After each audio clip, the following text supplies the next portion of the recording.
Hello, my fellow history lovers and people that just love to learn new things. So we are on number 4 of 6 of famous battles from the Professor Noggin series. And this one, I was actually embarrassed. I didn't know. I always say don't be embarrassed when you don't know because it just means you learn something new. And I'm definitely learning along with all of you on this series. But this one I should have known, and you'll understand why in a few minutes. But basically, the Patriot loss at the Battle of Brandywine allowed British troops to occupy what city? And the answer is Philadelphia. And I want you to pause for a minute and imagine our Continental Congress, including John Adams, and they are trying to put this country together, which is a big problem because they are basically underfunded and unorganized. And they have to flee for their lives because if you're part of Congress, Congress obviously is an illegal organization at this point, and you would be on the list of traitors to be hanged. So, what happens at Brandywine is we have General Washington here, and Washington knows that or suspects Howe is going to come at Philadelphia.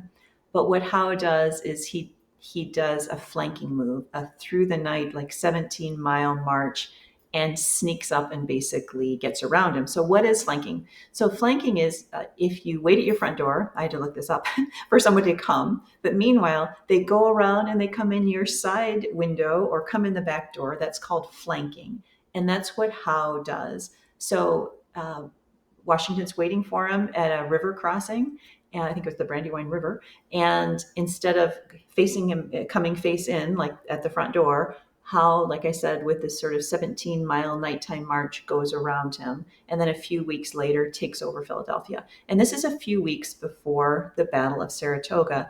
And it's also not long after, remember,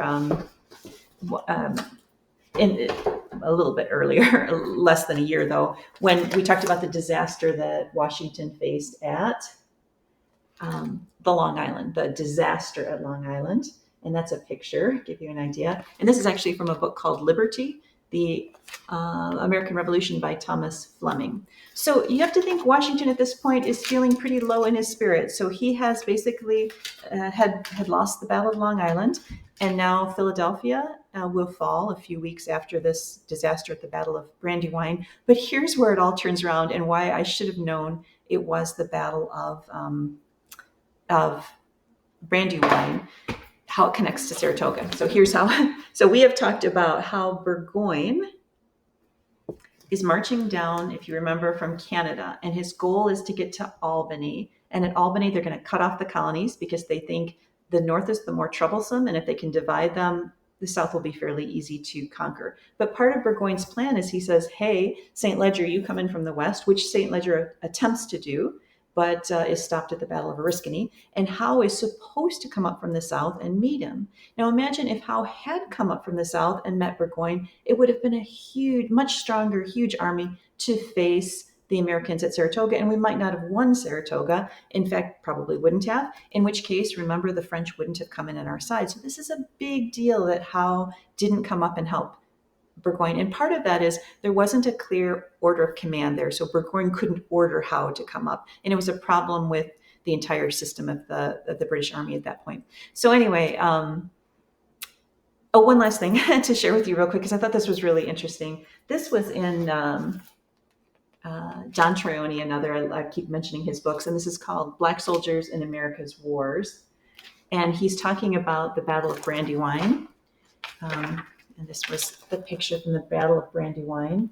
But this was an enlistment authorization right there for a formerly enslaved person who wanted to join into the army. And this is what it says.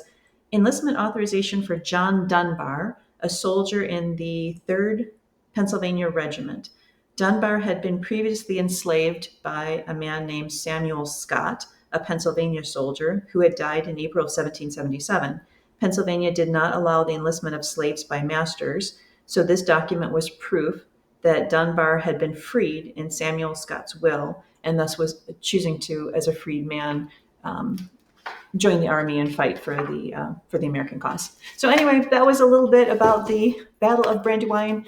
That was kind of long. If you're still here, thank you for letting me share, and I will see you tomorrow.